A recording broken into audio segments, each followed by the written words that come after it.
Welcome back, guys, to Weekend Smile. The discussions have already started. So the question is, how long is too long to be engaged, that is? Okay, that's the question. And it has sparked a whole heap of debates and talking behind the scenes with our team here. Because it's a dynamic situation. It's not one size fit all. And everybody have the same kind of relationships, you know, that would lead to engagement, then to marriage. Whole heap of things to consider. Yeah. But what would you say? How long is too long? I don't know. So we're going to be talking about what? The length of engagements. Yeah. And if there's no set date, are you two just holding out until something better comes along? Who said that? Nobody said that. What is wrong with our producer? Hold on, scroll it back up.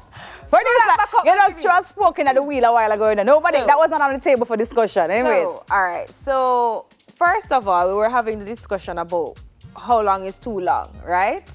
And some persons were saying that 1 year is too long. Now, if I've been a part of like bridal parties where they're planning weddings and they need this time to plan the wedding. You need at least a year and a half or more. The location. I know, probably not a year and a half, but like 8 months. So you need to scout your location. You need to look for your dress. You need to, you know, pick your wedding colors and pick your flowers and the kind of food that you want. And give your family time. Yeah, give your family time to fly in, especially if it's a destination wedding. So, I mean... Talia, you're going on a different destination wedding. So what's wrong with destination? If nothing is wrong with destination weddings. But I'm saying, okay, but the persons are keeping it simple, like going on RGD, right? Yes. I'm just saying, the engagement time... it's not necessarily going to be used to kind of figure those things out because you're just going on RGD. But it would be that the engagement time is for us to basically get our things in order. So I get to understand you more. I get to go through premarital counseling. I get to maybe meet the rest of your family, etc., etc., etc. Before you're engaged to me? You're assuming that, but not in all instances do people kind of cover all of those bases and just say, boy, a long time, you know. It depends on how long I know you for. Tell me something, no. Fantasia met her husband.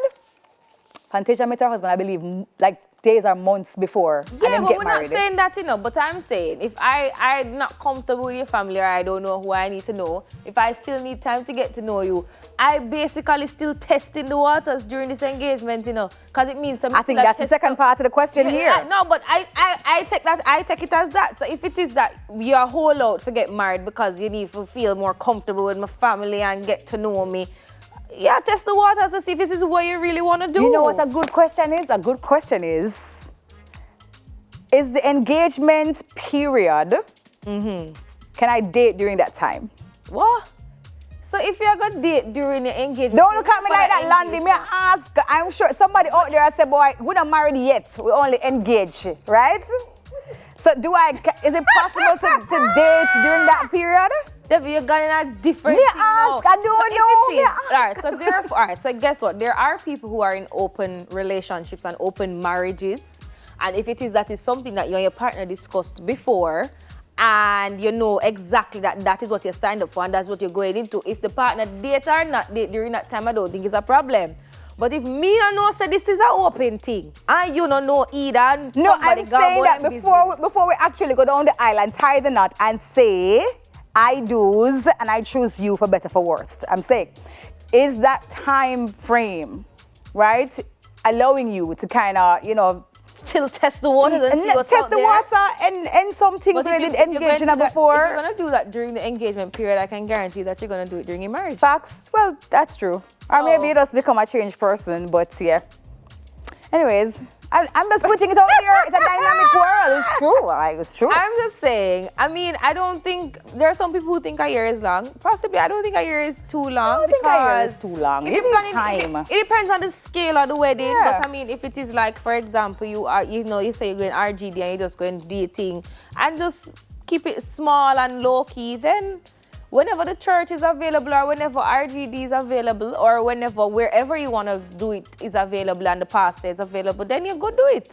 Yeah. I don't think if you're not going to get excitement. This question would have worked well for somebody who's not married, for us to understand what that period of engagement was used for. I would love to hear them tell us exactly what they did during that period. For that length of time? Yeah, for that length of time. I have really good friends who are married, who have been a part of their bridal parties. Like, I mean, maid of honor, bridesmaids. And I'm telling you, like, they, especially during the COVID period, they had to push back the wedding because of course, COVID. It was the best time to have a wedding. Thing, right? And you know, you zoom in, you have to invite everybody. But the time period was used for scouting a location. I mean, finding a dress.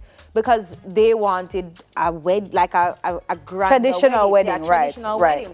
You needed time for your family to book where they stay, and if they don't have somewhere to stay, you need time for them to budget to come because so they want to look nice to come as well. You need time for your bridesmaids and your groomsmen to get them suit and them dresses together. You need time for your flowers. You need time for your food. You need time to get your drinks. You need time to book your tired already. You need literally. Bad. You need time for your counseling, as in because a lot of persons do marriage. That is actually what I would spend the time doing. It's a lot of things. So I mean, the 8 months, it might look like a long time period, But it runs off pretty quickly. But it runs off fast when you're planning that kind of wedding. Yeah, but if it is that you're not planning that kind of wedding, then I mean, if you just want to do it, just go on. But I'm going to keep my wedding very, very simple. I mean, make it like Stone Love, and we're good to go.